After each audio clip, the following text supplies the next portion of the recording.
سلام، به کانال آشپزی خاتون خوش اومدید. بریم با هم طرز تهیه یک زرش پلوی مرغ زعفرونی با یه سس خوشرنگ و خوشلعاب رو ببینیم. این روش پختن مرغ یکی از خوشمزه ترین روش های مرغ مجلسیه.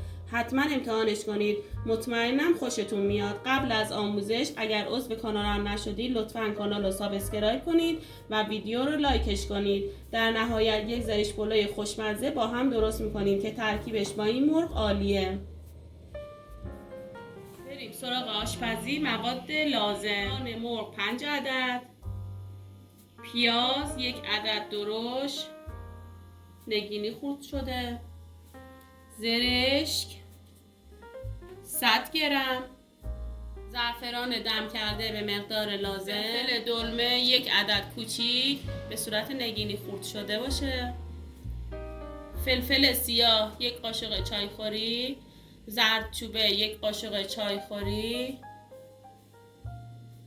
نمک 1 قاشق چایخوری، فلفل قرمز 1 قاشق چایخوری.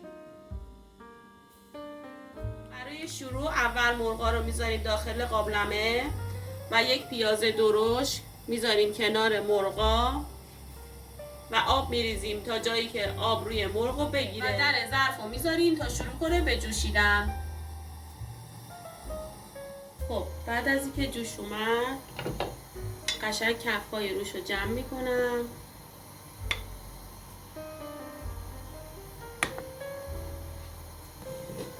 بعد از اینکه کف مرغ‌ها رو کامل گرفتم نمک و زردچوبه و کمی زعفرون رو بهش اضافه میکنم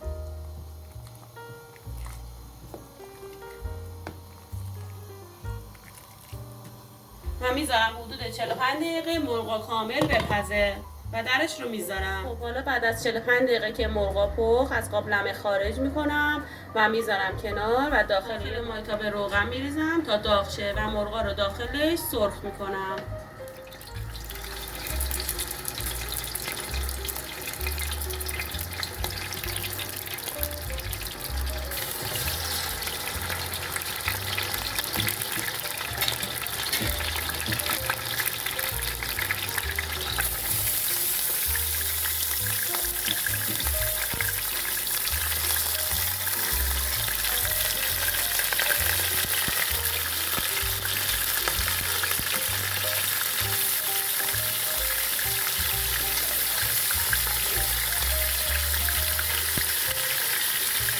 مرغمون سرخ شده، از روغن خارجش کردیم و در حین سرخ شدن بهش زعفرون اضافه کردم.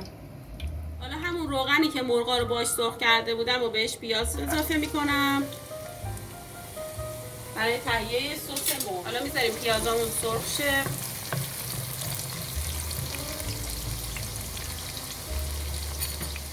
وقتی پیاز کمی سبک شد حالا فلفل دلمه رو بهش اضافه میکنم. فلفل دلمه خورد شده که عطر و طعم خاصی به مرغمون میده و باعث میشه که بوی ذوق مرغ گرفته بشه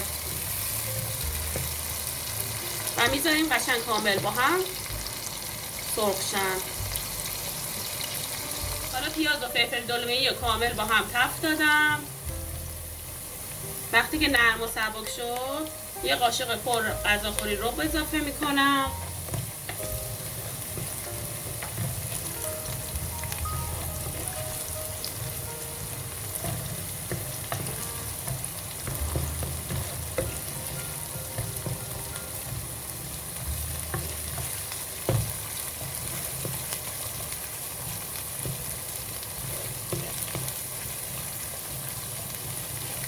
رب رو کامل تفت میدم تا بوی خامی رب گرفته بشه و خوش رنگ و خوش طعم بشه.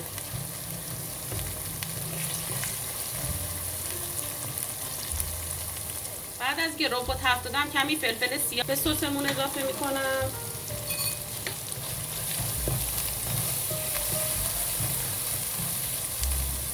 حالا از آب مرغمون برای سس استفاده میکنم. دیگه بهش زردچوبه اضافه نمی کنم چون که داخل آب مرغمون زعفرون و زردچوبه اضافه کرده بودم. این مرغ رو حتما درست کنیم به خاطر که عطر و طعم خیلی بی‌نظیری داره و حتما عاشقش میشید. وقتی سسمون یه خورده خودشو گرفت، حالا بهش مرغای سرخ شده رو اضافه میکنم.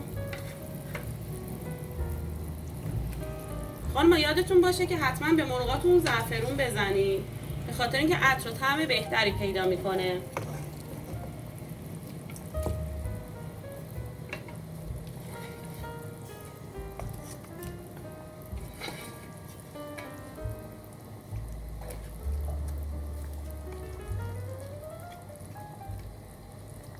کمی از آب سس روی مرغ‌ها میریزیم.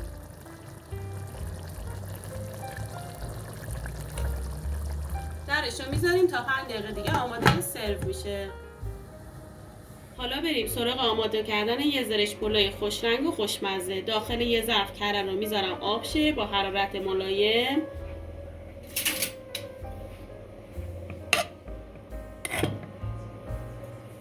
و زرشکایی رو که شستم گذاشتم آبشون رفته رو میریزم داخل کره آب شده و یه تفت کوچیک میدم. شما میتونید یه قاشق مرباخوری هم شکر اضافه کنید. به دلخواه ترش و شیرینیش دست خودتونه. اگر دوست داشتید اضافه کنید، اگر هم دوست نداشتید اضافه نکنید.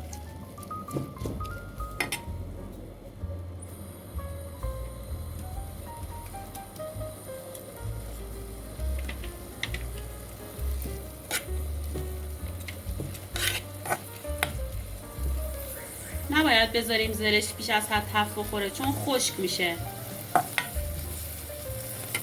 باید حالت بادکنکی داشته باشه. حالا زعفرون آب شده رو بهش اضافه میکنیم. حالا وقتی برنجمون در اومد میریزم داخل یک کاسه و کمی زعفرون بهش اضافه میکنم و قاطی زرشکمون میکنم. این کار باعث میشه که برنجتون خوش رنگ تر بشه.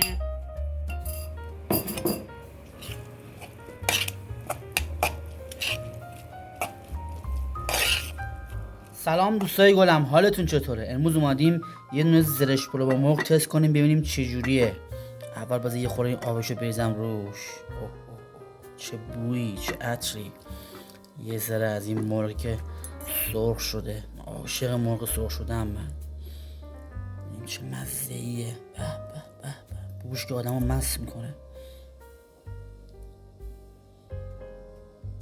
به به، عجب زرشک پلو با مرغیه. امیدوارم که شما هم درست کنید و لذت ببرید. یادتون باشه حتما کانال سابسکرایب کنید، لایک و کامنت هم فراموش نشه.